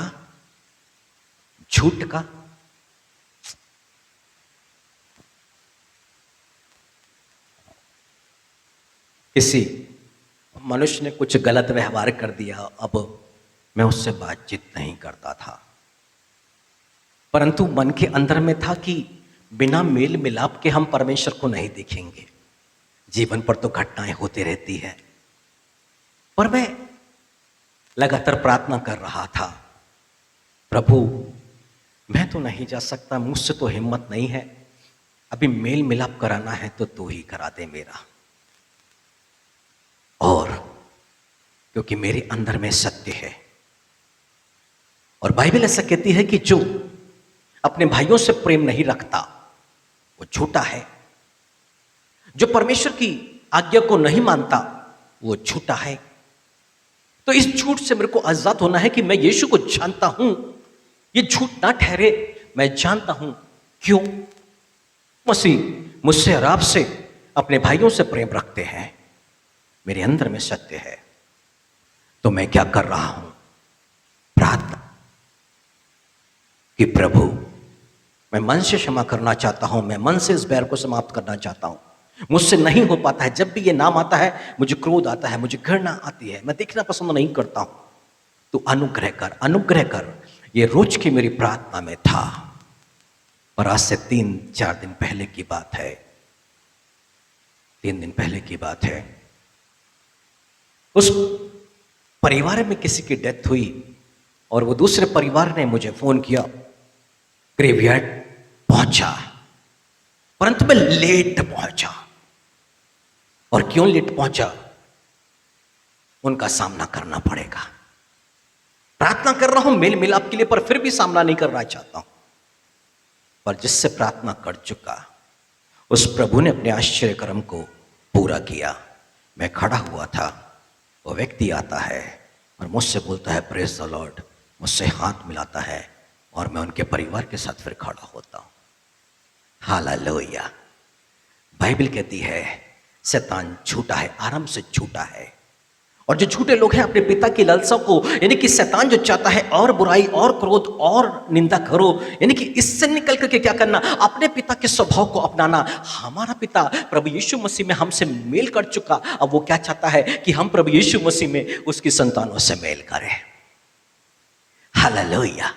इसका यह मतलब नहीं कि साथ में उठना बैठना, बुरी संगति में सहयोग करना, ना, मेल मिलाप अब काफी है। इस मन की शांति के लिए जरूरी है। क्यों? क्योंकि मैंने अपने प्रभु को जान लिया, अपने पिता को जान लिया हूं, और जब तक मैं हत्यारा कहलाऊंगा, क्योंकि बाइबल क्या कहती है? शैतान आरंभ से क्या है? हत्यारा है। और 3:14 पहले यूहन्ना में लिखा है, जो अपने भाइयों से बैर रखता है वो क्या है? हत्यारा है, और हत्यारे में अनंत जीवन नहीं। तो किसका स्वभाव? बैर किसका स्वभाव है? अपने पिता, यानी कि शैतान का स्वभाव है। पर मेल मिलाप हमारे परमेश्वर का स्वभाव है और ये सत्य को हमें जानना है। और यीशु मसीह कहते हैं सत्य पर बने रहोगे, इस वचन पर बने रहोगे तो तुम सत्य को जानोगे और जानते हैं उसके बाद ये मन में कितनी शांति है आप सोच नहीं सकते हैं। हालेलुया। हत्यारे का जो ठप्पा है वो खत्म हो गया है। अनंत जीवन की जो ब्लेसिंग्स है अब वो हाथ में लगती है। हालेलुया। हर एक तरह का भय मन से आजाद हो गया।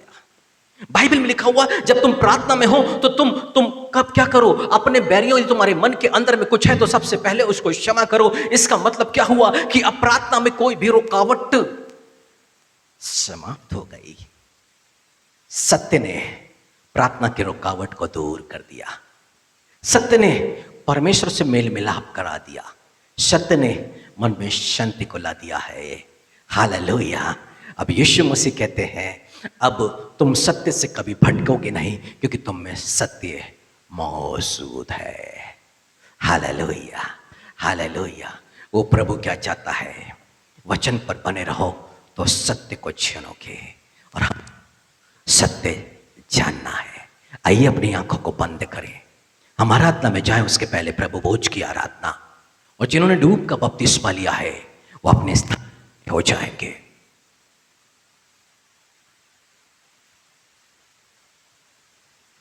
यीशु मसीह ने कहा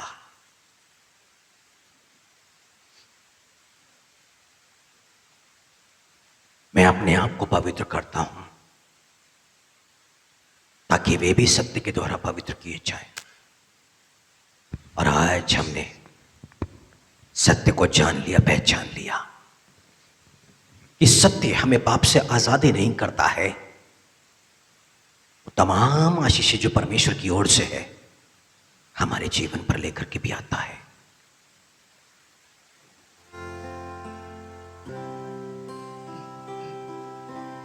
यीशु मसीह हमारे पास में सत्य को लेके आए कि जो कुछ तुम कर रहे हो वहां से आग की झील में चले जाओगे, परंतु जो कुछ यीशु मसीह कहता है उस पर बने रहते हैं तो अनंत जीवन में प्रवेश कर जाएंगे। इस अनुभव में लाके वो खड़ा करता है, इस अनुभव में हो कि वो गजर में देता है। आज सत्य ने हमें आजाद किया है झूठ से।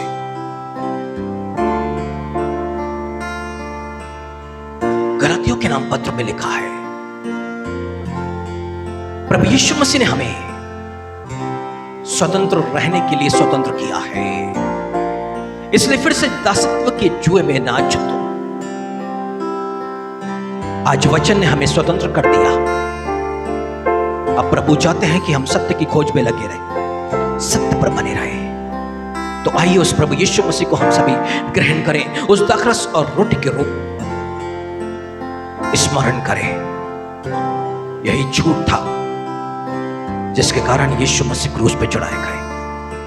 आज हम झूठ से आजाद हैं।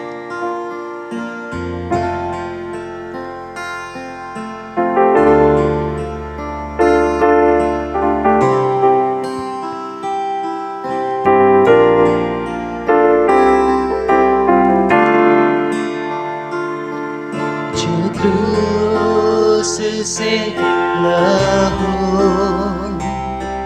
बहा मेरे लिए, जो क्रूस से लहू बहा मेरे लिए, जो क्रूस से लहू बहा मेरे लिए,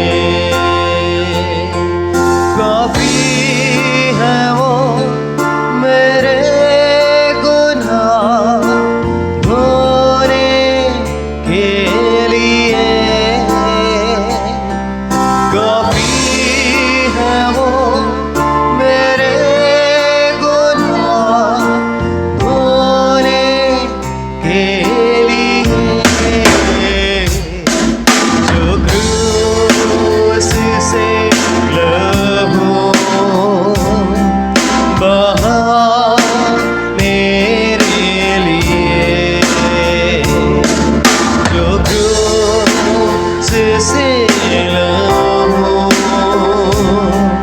बहा मेरे लिए। यीशु मसीह ने कहा, नाशवान भोजन के लिए परिश्रम ना करो, परंतु उस भोजन के लिए जो अनंत जीवन तक ठहरता है, जिसे मनुष्य का पुत्र तुम्हें देगा, क्योंकि पिता अर्थात परमेश्वर ने उसी पे छाप लगाई है। उन्होंने प्रभु यीशु मसीह से कहा, परमेश्वर के कार्य करने के लिए हम क्या करें? यीशु ने उत्तर दिया, परमेश्वर का कार्य यह है कि तुम उस पर जिसे उसने भेजा है विश्वास करो। यीशु मसीह ने कहा, मैं तुमसे सच सच कहता हूं कि मूसा ने तुम्हें वह रोटी स्वर्ग से नहीं दी, परंतु मेरा पिता तुम्हें सच्ची रोटी स्वर्ग से देता है, क्योंकि परमेश्वर की रोटी वही है जो स्वर्ग से उतर के जगत को जीवन प्रदान करती है। तब उन्होंने कहा, हे प्रभु, यह रोटी हमें सर्वदा दिया कर। वो समय आ गया है जो रोटी हमें जीवन प्रदान करती है, वचन और यीशु मसीह का देह और उसका रक्त। अपने आप को हम तैयार करें और उससे कहें,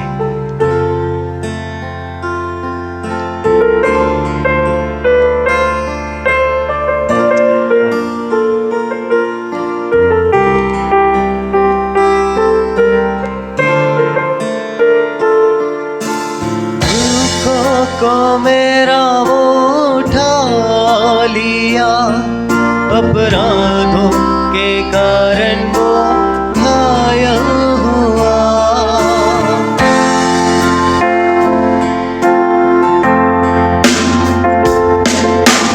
दुखों को मेरा वो उठा लिया, अपराधों के कारण वो घायल हुआ।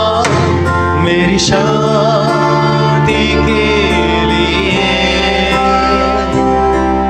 उस पर ताड़ना पड़ी। मेरी शांति के लिए उस पर ताड़ना पड़ी। उसके कोड़े खाने से ही चंगा मैं हुआ।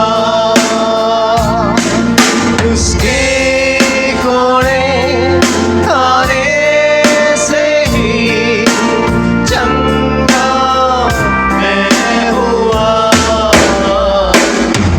जो क्रूस से लहू बहा तेरे लिए।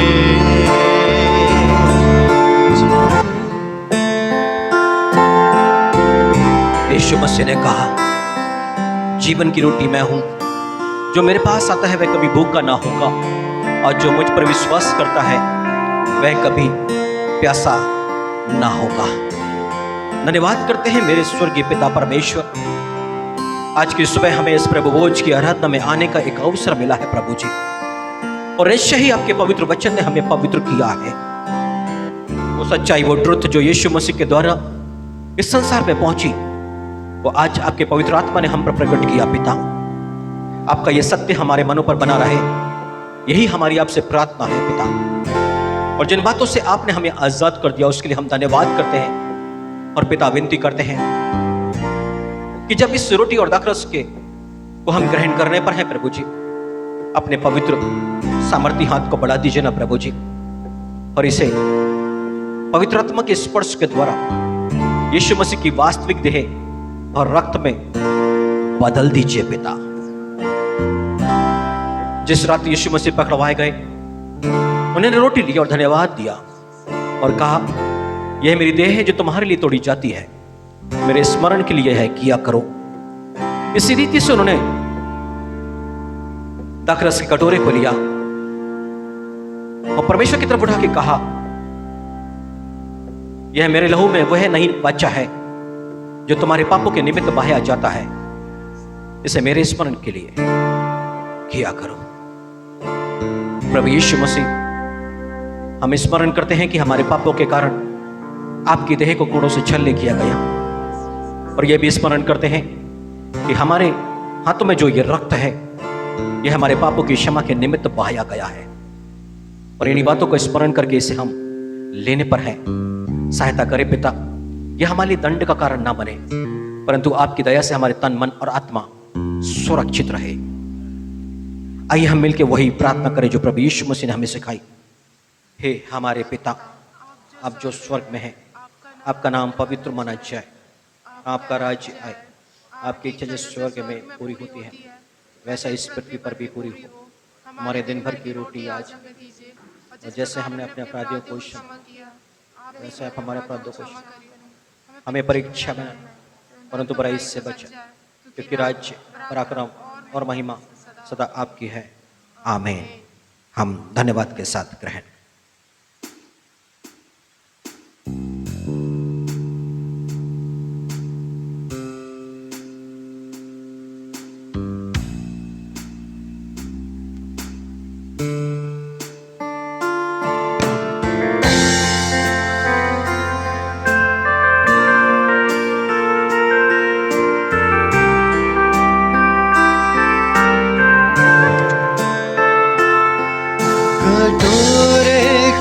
उसने उठा कर कहा, मेरे लहू में यही नहीं बचा।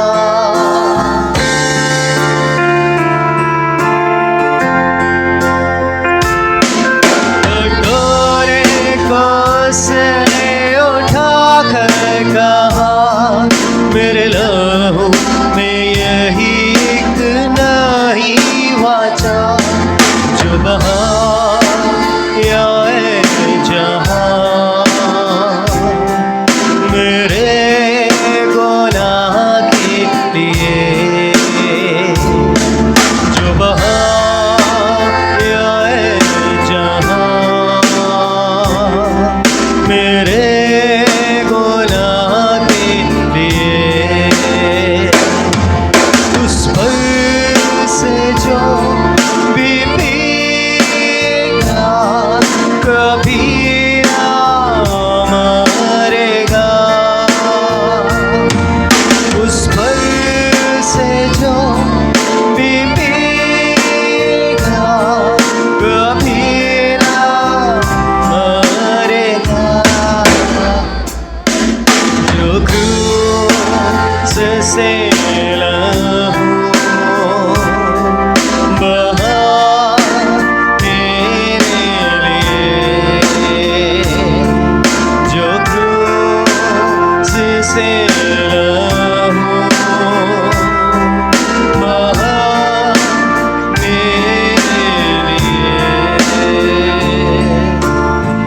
ने कहा, मैं तुमसे सच सच कहता हूं और यही सत्य है, जब तक तुम मनुष्य के पुत्र का मांस ना खाओ, उसका लहू ना पियो, तुम में जीवन नहीं। जो उसके मांस को और उसके रक्त को ग्रहण नहीं कर पा रहे हैं, उनमें जीवन नहीं है, अनंत जीवन नहीं है। यही सत्य है। जो सत्य को स्वीकार कर सकता है स्वीकार करे, और जल्द उसको ग्रहण करने के लिए अपने आप को तैयार करें, ताकि आप भी अनंत जीवन के भागीदार हो जाएं। आइए हम सभी खड़े हो जाएं। एक सत्य और वो हमारे तक लेकर के आया है, और वो सत्य है कि जब तू भोज करे, जब तू खाने पर दे, तब उस भोज में अपने भाई बहन, अपने मामा मामी, चाचा चाची, नाना नानी, दादा दादी को मत बुला, मत बुला, पर तू कंगालों को बुला, लंगड़े, लूले, टुंडों को बुला, तब तेरे को इसका प्रतिफल मिलेगा धर्मियों के जी उठने पर। यह आज्ञा भी है और एक सत्य भी, और वो कहता है सत्य पर बने रहो, तब तुम सच्चाई को जानोगे, और वो सच्चाई, वो सत्य तुम्हें परमानेंट झूठ से आजाद कर देगा। कि जब तू भोज करे, किसे बुलाना है। हालेलुया। आइए आराधना के भाव में हम आगे बढ़े, इन्हीं सत्य को ग्रहण करते हुए।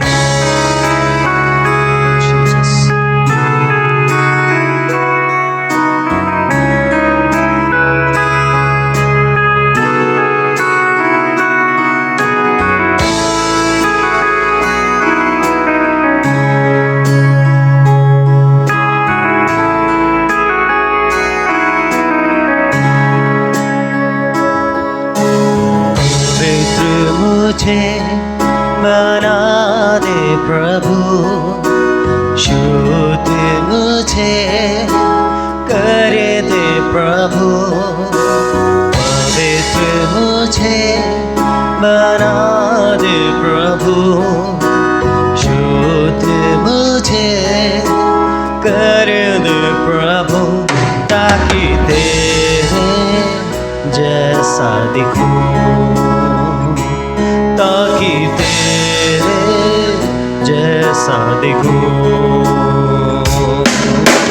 पवित्र मुझे बना दे प्रभु, पवित्र मुझे बना दे प्रभु, शुद्ध मुझे कर दे प्रभु, शुद्ध मुझे कर दे प्रभु, ताकि तेरे जैसा दिखूं, ताकि तेरे जैसा दिखूं। यस लॉर्ड, आज जो तेरे वचन को हमने जाना है प्रभु जी, वो पिलातुस जब यीशु मसीह से बातें कर रहा कहता है क्या तू राजा है, और यीशु मसीह कहते हैं तू आप कहता है कि मैं राजा हूँ, तू तो राजाओं का राजा है, तू तो आप सत्य है प्रभु जी। आज हम सब पर आपने अपने आप को प्रकट किया है प्रभु जी। आज वो तमाम शरीर की अभिलाषाएं दूर कीजिए ना पिता, आज हमारी कमजोरियां तेरे वचन के द्वारा जाती रही यीशु नाम में। हालेलुया।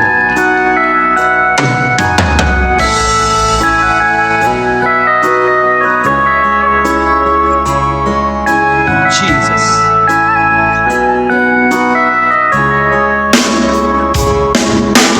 शरीर की अभिलाषाओं पर शैतान की सारी ताकत पर, शरीर की अभिलाषाओं पर शैतान की सारी ताकत पर विजय मैं पाऊं, जय मैं पाऊं, विजय मैं पाऊं, जय मैं पाऊं, ताकि तेरे जैसा दिखूं,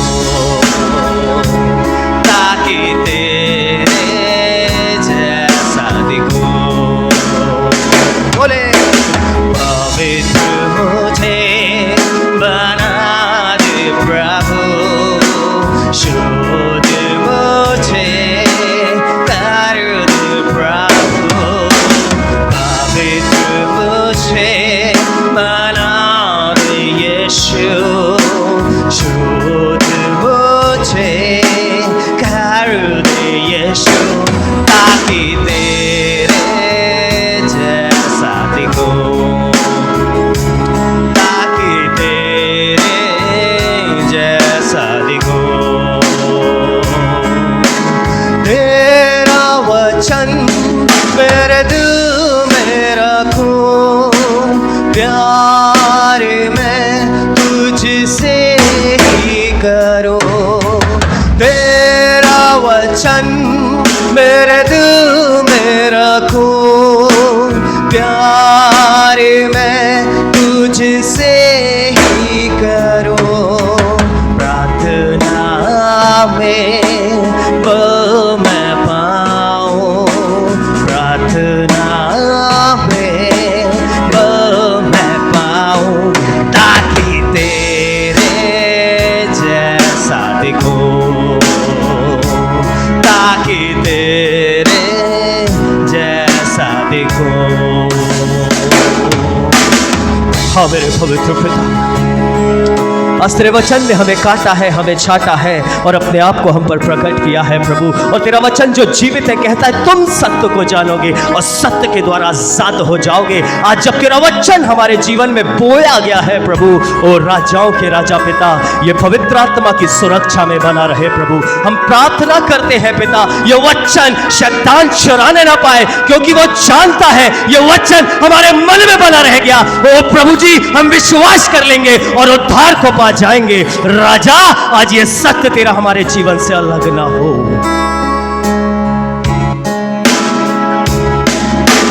तेरा हाथ सदा मुझ पर रहे, तेरी अगुवाई में नित मैं चलूं। तेरा हाथ सदा मुझ पर रहे, तेरी अगुवाई में नित मैं चलूं। संगति में तेरी पवित्र आत्मा में बढ़ूं, संगति में तेरी पवित्र आत्मा में बढ़ूं, ताकि तेरे जैसा दिखूं, ताकि तेरे जैसा दिखूं। पवित्र मुझे बना दे प्रभु, शुद्ध मुझे कर दे प्रभु।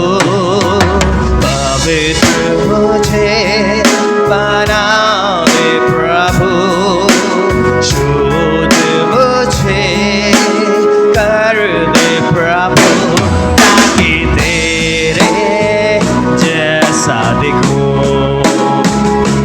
ताकि तेरे जैसा दिखूं, ताकि तेरे जैसा दिखूं।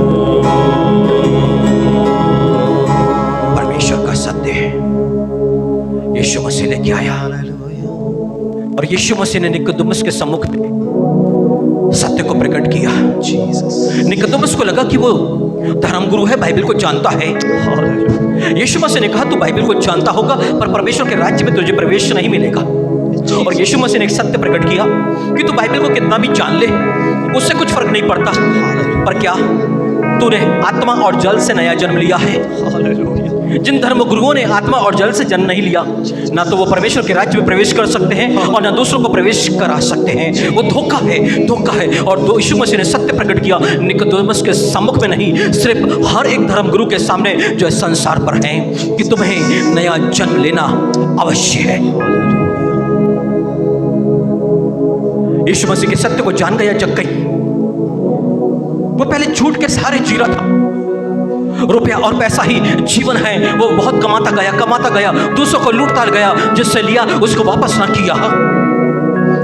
पर अब यीशु के सामने है, सत्य प्रकट हो गया। आधी संपत्ति गरीबों को दान कर दिया, जिसका लिया था 4 गुना वापस किया, क्योंकि उसके पास में सत्य है। सत्य है, सत्य है। यीशु के राह पे चलने के लिए सामर्थ्य प्रदान करता है, अगुवाई करता है, पाप से आजाद करता है, भरमाने से बचा लेता है, श्रापों से आजाद करता है, आशीष का भागीदार करता है। और वो सत्य आज हम पर प्रकट किया गया है। हम आशीष के भागीदार हो चुके हैं। इसलिए आइए आज हम अपने यीशु का धन्यवाद करें। Hallelujah, hallelujah. और यहाँ आज हम शांत ना रहे, यीशु का धन्यवाद करते जाएं। Hallelujah, hallelujah. रिहांदा लखत्रो बेशक्कतुतमा, शास्त्री और फरीसी धोखे में थे, उनके पास सत्य नहीं था। रिहमा लखत्रो बेशक्कतुतमा, शैतान के पास में सत्य नहीं, वो उस पर स्थिर नहीं। पर जब जक्कई के पास में सत्य आया, आजाद हो गया अपने पाप से। जब सत्य आया मरियम के पास में, तो वो आजाद हो गई। जब मत्ती के पास में आया, वो आजाद हो गए, सारे सत्य बन गए और परमेश्वर उनमें वास करने लग गया। रिहंदा लखत्तर अभिषेत्रवतितमा, और वही परमेश्वर आज हम में आ गया है रहने के लिए, रहने के लिए। और रहना चाहता है, रहना इस पल में हृदय खुल चुका है आपका, हालेलुया। आपका हृदय खुल चुका है। हालेलुया, और देखो उसका पवित्र आत्मा आप में प्रवेश कर रहा है। हालेलुया, और उसका पवित्र आत्मा आप में प्रवेश कर रहा है। ओ हालेलुया, शांदोरी लखा बोरी अंदोरी अंदोरी हालेलुया। बाबा बाबा वो कुछ और नहीं, सत्य लेकर के आपके हृदय पर आया है। हम खो जाए उसकी उपस्थिति में, हम कठोर ना बने, अपनी आंखों को बंद किए रहें। आज आप पहली बार आए होंगे तो भी आप अपनी आंखों को बंद करें, परमेश्वर की प्रेजेंस में आए। शरीर की आराधना नहीं, आत्मा की आराधना करें यहाँ पर। Hallelujah, hallelujah. ओरी बाबा बरशे, ओरी हंदरा बशे। देखो आत्मा में आप आजाद हो रहे हैं, आत्मा में आप आजाद हो रहे हैं, झूठ से आजाद हो रहे हैं, झूठ से आजादी, झूठ से आजादी। Hallelujah, hallelujah. ओरी हबला खतरशे, रिहंदरा बशत्तोवि। हालेलुया। आपका सजावट दिखावटी नहीं होना चाहिए, विनम्रता और दीनता से परिपूर्ण होना चाहिए। अब आपके स्वभाव में क्रोध नहीं होना चाहिए, विनम्रता और दीनता होना चाहिए। Hallelujah, hallelujah, hallelujah. राजाओं के राजा, प्रभुओं के प्रभु, आपका धन्यवाद करते हैं प्रभु जी। थैंक यू जी, आपकी दया के लिए कि किस तरह से हम सत्य की खोज में लगे, कैसे हम सत्य को प्राप्त करें और कैसे हम सत्य से आजाद हो जाएं। सत्य हमें आजाद कर दे, ये बातें आपने सिखा दी प्रभु जी। थैंक यू जी, हम आपका धन्यवाद करते हैं, राजाओं के राजा, प्रभुओं के प्रभु। थैंक यू जी। आज आपने हम सबों की सुधि दी और हर एक बंधन से आजाद होने का तरीका रहा, अगुवाई करी प्रभु जी। धन्यवाद करते हैं थैंक यू जी, इस पल में प्रभु जी। जो शारीरिक कमजोरी दुर्बलता पर है, आपके हाथों में सौंपते हैं। आपका पवित्र आत्मा उन्हें स्पर्श करे प्रभु जी। प्रभु जी दया करो मेरे प्रभु जी, यस, आपके आत्मा की सामर्थ प्रभु यीशु के नाम पर इन्हें उसे, इनकी कमजोरियों से, इनकी दुर्बलताओं से आजाद कर दे। यीशु के नाम पर आजाद हो जाए, यीशु के नाम पर यह आजाद हो जाए, यीशु के नाम पर बीमारियों से आजाद हो जाए, किडनी की समस्या छोड़ के चले जाए, स्टोन की समस्या छोड़ के चले जाए, हार्ट अटैक की समस्या जो क्लॉट है यीशु के नाम पर चले जाए, शुगर इनको छोड़ के चले जाए यीशु के नाम पर, यीशु के नाम पर। दूषित आत्मा यीशु के नाम पर इन्हें छोड़ो और चले जाओ और दोबारा इनमें प्रवेश नहीं करना। यीशु के नाम पर आजादी, आजादी, यीशु के नाम पर आजादी। धन्यवाद करते हैं पिता आजादी के लिए, स्वतंत्रता के लिए आपने स्वतंत्र किया है, इसके लिए हम धन्यवाद करते हैं पिता। आपने अनुग्रह किया, आपके इस अनुग्रह के लिए धन्यवाद करते हैं पिता। Thank you Jesus. हम आपकी आशीष पाने के योग्य ना थे, परंतु आपने हम पर एक बड़ा उपकार किया है पिता। Thank you Lord. आपकी महिमा हम पर ऐसे ही प्रकट होते रहे। जितने यहाँ मौजूद हैं, नाम बर नाम आपके हाथों में सौंपते हैं। अपनी कृपा दृष्टि इन सभी पर बना के रखेगा, ताकि आशीषित और धन्य जीवन को जीते चले जाए, आपके आगमन की तैयारी में लगे रहे पिता। ऐसी दया कीजिएगा, यीशु मसीह के पवित्र मीठे नाम पर विनती करते हैं, आमीन।